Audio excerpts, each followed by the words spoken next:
Hey there, everybody. Welcome back to another episode of the Build Your Copywriting Business podcast. Hey there, Kate. Hello, hello. Hello.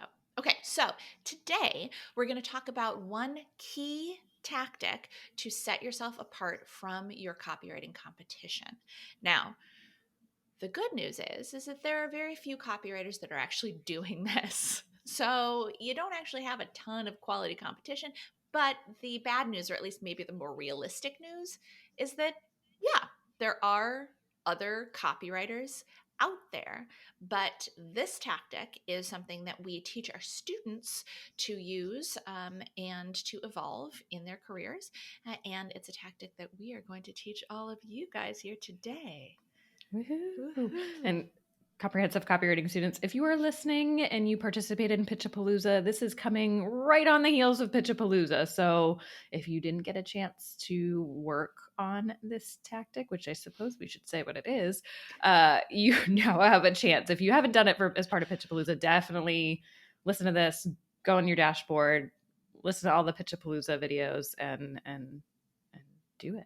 Mm-hmm, exactly. Or if you did the work and you need to set it aside a little bit, now's a great time to pull it back out again and refresh it. Or if you've been a copywriter for a while, we really are talking about this for quite a while before we reveal what it is. Yeah. Big build up. If you have done the work in the past, now's a really great time to pull it out and take a look at it, reevaluate it, and maybe refresh it. So what are we talking about, Kate? We're talking about USPs, which everyone's like, wait, USP, what does that mean? I still don't know what that means. Yes. USP is unique selling proposition, or I know there are other Unique P terms. Yeah, unique selling point, I've also heard. Point. Yeah, but the concept is the same. Yes. This is a tactic that says to clients what it is that you do that no other copywriter, in this case, copywriter, other people can use USPs as well. But in your case, as a copywriter, what you bring to the table that no other copywriter brings to the table. What is your unique thing that is going to deliver value to your clients in a way that other copywriters can? So this is really great for even if you're just starting out and you're like, wait, but I have no copywriting experience. Great. And if you've been doing it for a while, great. This is for everyone. Yes. Yeah, the I think that is the first panic point when people are newer to copywriting, or even, a year or two in, they go, but there isn't anything unique about me as a copywriter. But there is, because everything that we are today, and not to get too philosophical, but basically everything that we are today in our personalities and our skills, all of that is due to who we've been in the past, things that we have experienced in the past, things that we've gone through, things that have helped us grow. And that is part of what makes you unique as an individual.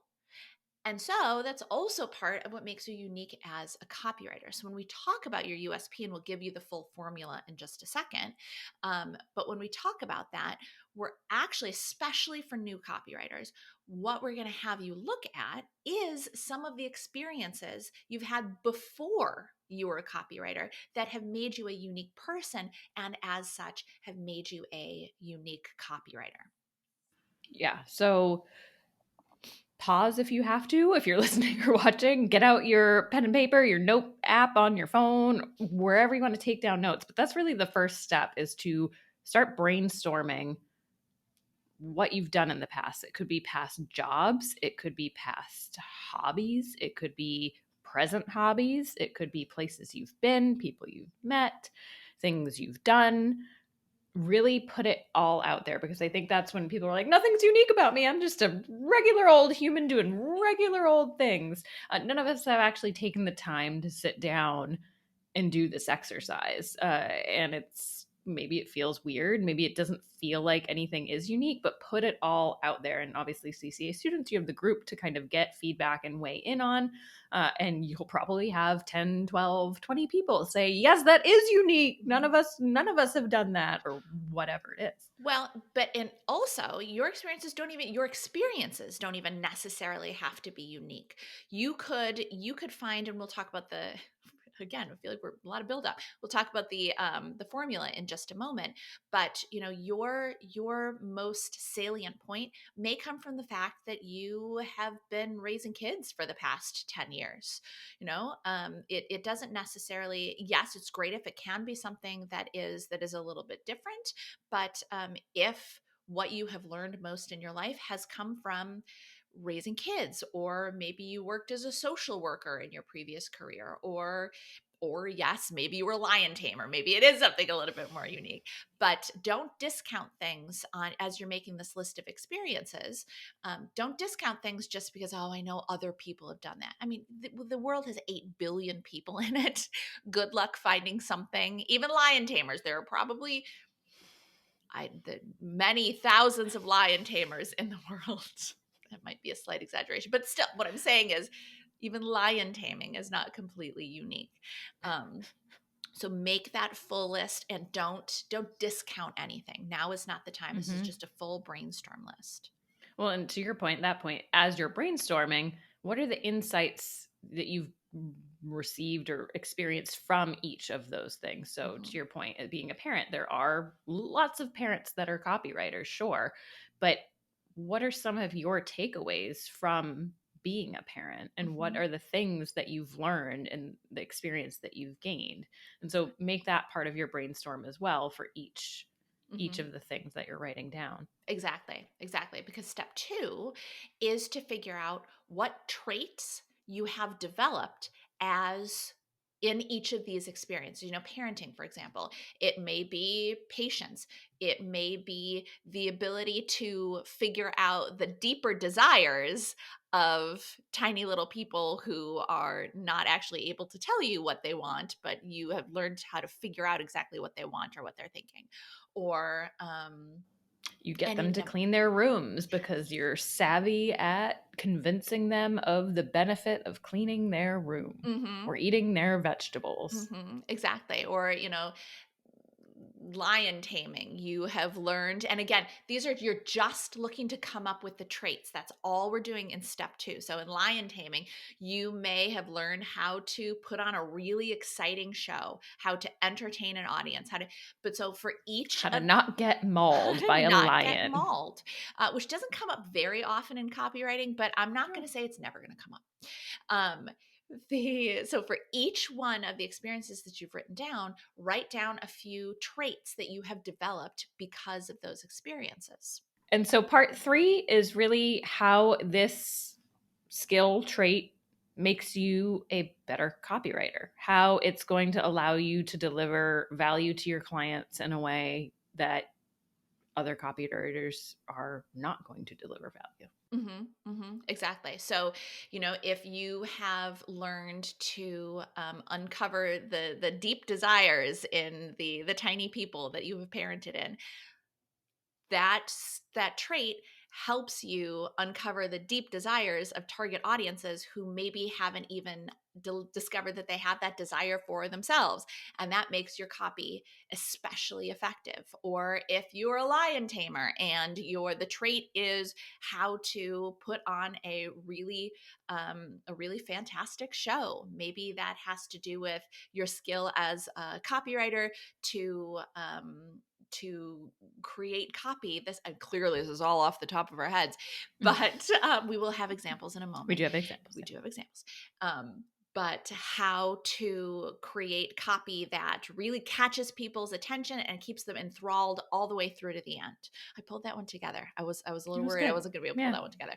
But so as you see, it's you need to go through all 3 steps of the process to figure out which one is your most effective USP. So don't overcomplicate this. It is very simple. A plus B equals C.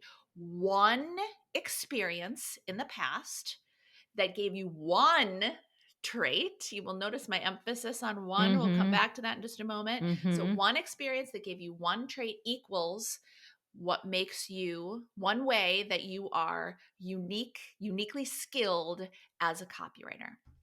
Now, how do people overcomplicate this? So many ways. So many ways, and I don't certainly, I laugh, but that is with love, because it's easy to We all do it. overcomplicate. Yeah. Exactly. On top of the fact that, or not on top of, but likely because of, we're so used to thinking in the resume.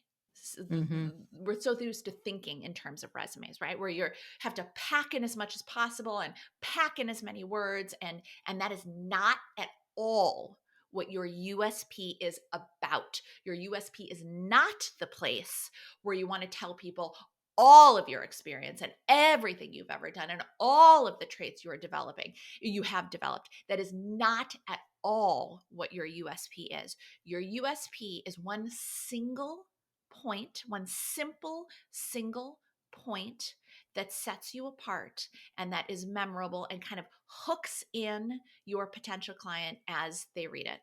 So they go, "Oh, here's one here. I get it. So they're unique in this way." And then they will continue to read whatever else they're reading. Maybe it's on your about me page, maybe it's in at another place on your website, maybe it's in your social profile, that kind of thing. But it's just, you're looking for a very simple, straightforward statement of one way that you are unique as a copywriter. Hmm. Yeah, you want it to be focused because otherwise people aren't going to remember it and people are going to get very, very confused very easily. And so, what we mean by this is what we often see is, I want to call it a top heavy USP, with points A and B being just too much. And then C is really the important part. C is where you're telling the client what you're going to do for them and how that skill and experience is going to benefit the client. So C is your most important part. And it often gets completely weighed down with parts A and B, with A being, for example, I earned my master's degree and then I went and I did this job as a program manager. And because of that, I gained really effective communication, leadership, written communication, verbal communication skills that allow me to then do this for your business. And so it becomes a comma, comma, comma. If you have a bunch of commas in your USP, that's a good sign that maybe you have too many things and you need to focus on one. And so one of the best ways, and Nikki kind of hinted at this, of you might have to explore many different options of your USP to find the strongest one. And so you might have one that focuses on, I earned my master's degree in whatever, and that gave you whatever skill. Maybe it was not even the degree itself, but the process of earning that degree made you very, very focused and great at handling multiple assignments. And so as a copywriter, you're able to juggle multiple different client projects, but effectively deliver the end result. Mm-hmm. Please don't use that. But again, this is off the cuff. But the point is, so one focused on that. And then maybe you have one as a program manager. I gained this skill and here's what that means. And so you break them all out and explore each of these things. Maybe you go back to your childhood of, I danced ballet for 15 years. And because of that, I'm very disciplined and blah, blah, blah. Here's what that means, whatever. The second you start adding 2, 3, 4 things, that's when it becomes, the whole formula really breaks apart and the client's not even going to get to then the part that matters to them. Mm-hmm. Exactly. And you're focusing on you and not them. The point of the USP is it's not about you. Much like many things on our website are not about us. They're about how we can add value to our clients. Yes, they're about what we've done. But the point of having someone wanting to hire you and work with you is because they can see that your focus is on their business and what value you can bring to them, not, I want a job and here's why I'm qualified for that job. Yeah. Don't try to make the USP do something that it's not designed to do. I think a lot of people want the USP to justify all of their experience and all of the reasons that they should be hired and all of it. And that's not what the USP is for. The USP is just to give your client one simple little hook that sets you apart from the competition and gives them a reason to keep reading and or get in touch with you. That's all you're looking to do with your USP. You're going to have plenty of opportunities on the rest of your website, on your social media channels, wherever, to talk about all of the things that you can do for your clients and all of the ways that you can benefit their businesses. That's not what the USP is for. And another mistake that we see a lot is people choosing the experience that they just really, really want to talk about, that they are personally so proud of that it's just really hard not to put it on their website. For example, things like advanced degrees. Well, but I want people to know that I got an advanced degree. And that is awesome. You should be proud of yourself. We are impressed by you. I'm sure your family and friends are impressed by you.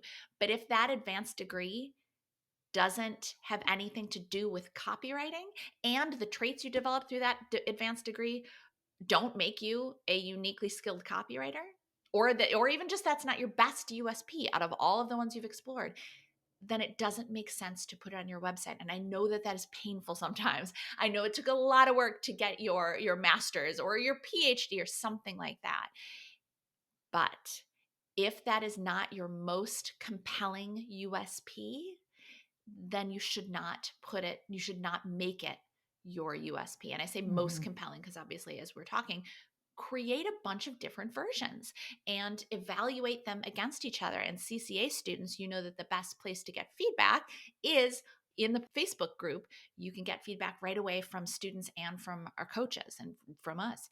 But I know it's so hard to not put these things that you're so proud of on your website. But remember, just because it's important to you doesn't mean it's going to be important to your client. What matters most to your clients is what you can do for them and how well you write copy.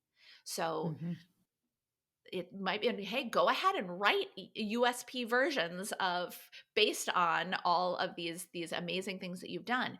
But in terms of what is the most compelling USP, you have to judge that objectively, not based on what you want it to be. Yeah, my 2 tips for people would be, A, you might need 2 USPs to put in different places. You might have one on your homepage and you might have one that's slightly a riff on it on LinkedIn. Great. You might use a couple in a couple of different places should you choose to do so.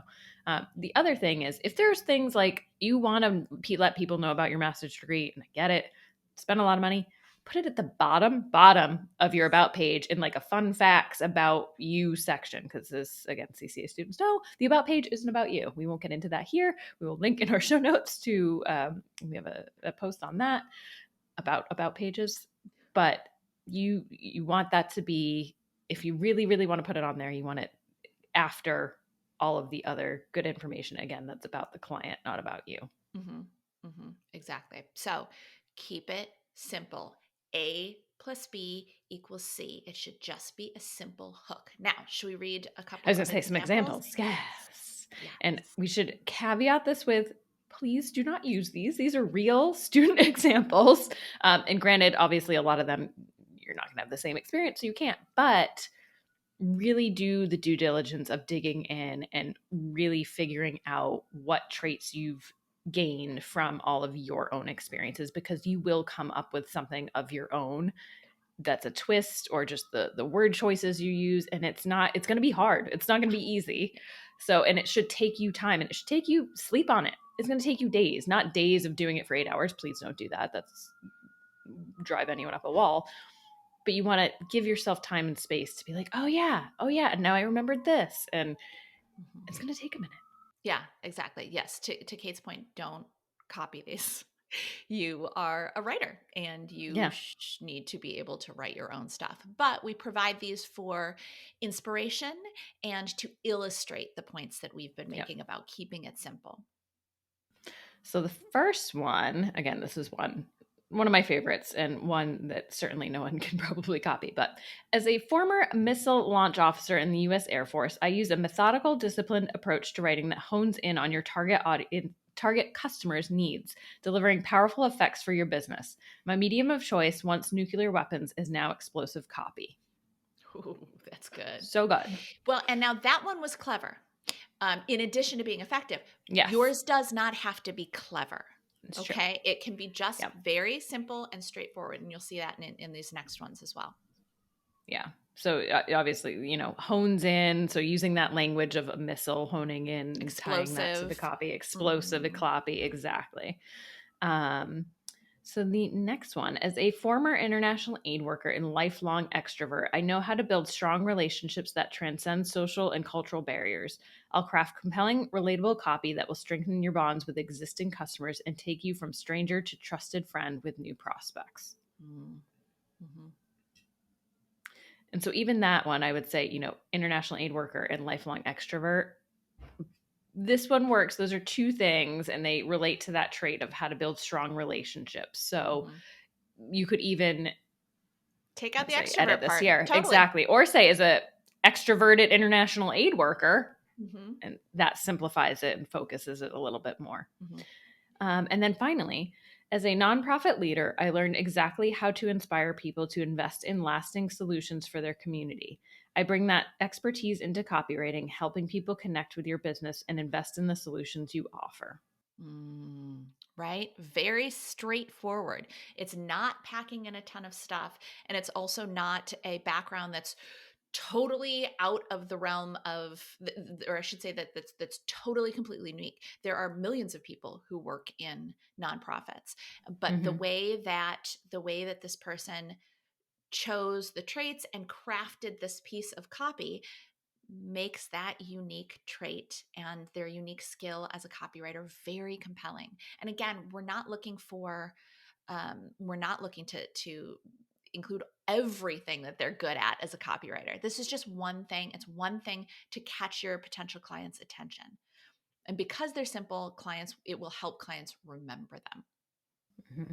Mm-hmm. And the Yes. same goes if you're working on these for a client to say, what is the customer going to remember? What do they need to know about this organization? And if you think of our attention spans, they're non-existent. So you really need to focus, hone in, and make it as simple and clear as possible. Mm-hmm. Exactly. Okay. So as we have said before, and we'll say it again, writing for yourself is some of, if not the hardest writing that you will do. So if you start to dig into this and you feel like you're banging your head up against the wall, it's okay. Like Kate was saying, take some notes, step away from it, come back to it. But the key is don't skip this. This is very, very important. First of all, it's important because it helps your clients understand what makes you different from the competition, which is key. But it can also be really good for us as well to actually, especially when you're newer to copywriting, to actually look and say, oh, yeah, okay, I'm relatively new to copywriting and I've been practicing and I've been honing my copywriting skills. But oh, yeah, I do have this skill from my background that does help make me a better copywriter. And that's a skill that a lot of people might not have. It can be really good for us to remember that there's a lot of value in our background outside of copywriting. Copywriting is not just about sitting down, writing some words for a client and then getting paid for it. It's there's so much more, thank goodness, there's so much more involved in being a copywriter, insight into target audiences, being able to work with your clients, being able to guide your clients through sometimes all kinds of things come into being a copywriter. And so you're going to find that there are all kinds of things from your the various experiences in your background that you can explore to create your USP. So do it and take some time with it. And again, CCA students, post it in the Facebook group, get some feedback from your fellow students and from our coaches. Okay, so you guys all have your assignments. And of course, you can always go back and listen to this to take notes and that kind of thing. But if you don't have your USP done yet, now is the time. Put some time on your schedule to start working on it. If you already have your USP, this could be a good reminder to go back and take a look at it again. Sometimes our USPs change over time, or sometimes we think, oh, this was definitely what I want to focus on. And then, a year later, you think, actually, I think maybe this element would be a little bit different to focus on. And eventually, you may get to the point where you've been a copywriter, like this girl, where you've been a copywriter for so many years that your USP does end up being part of the experience is from being a copywriter. Now, you probably have a little bit of time before that happens, but my point is that your USP can and probably should evolve. So if you already have one written and you you thought you were off the hook, sorry, but now is a great time to take a look at your USP and just evaluate it. Make sure that it's still doing the work for you that it needs to do. Okay, so you have your assignment. Get to work, and we'll catch you guys in the next episode. Bye, everybody. Like what you heard? Hit subscribe so you never miss a video. And if you're ready to take the first step toward becoming a copywriter yourself, sign up for a free video training right here.